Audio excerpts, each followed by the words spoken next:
বছর পর ফুটবল মাঠে লেগেছি আমরা ফুটবল খেলতে বাচ্চাদের সাথে। মানে আমি বাচ্চা না, আমি বড় হয়ে গেছি। কীভাবে ফুটবল রিসিভ করতে হয় ভুলে গেছি আমি। মহাবুদ্ধা পাটকাঠি বইছে, দেখতে পাচ্ছেন বিশাল একটা ইন্টেন্স মুভমেন্ট নিয়ে পাটকাঠি কীভাবে পুঁততে আজকে আপনাদেরকে টিউটোরিয়াল দেখাবো আমি। পাটকাঠি কীভাবে পুঁততে হয় দাদা বলুন একটু। দেখুন দাদা রিসিভ করছে একটা বিশাল একটা বল নিয়ে, ওই দেখুন।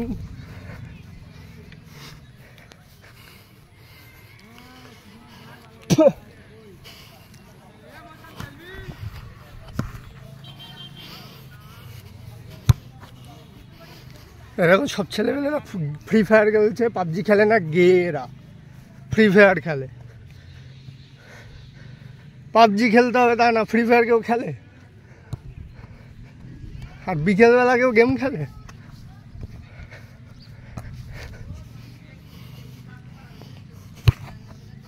আমার কাছে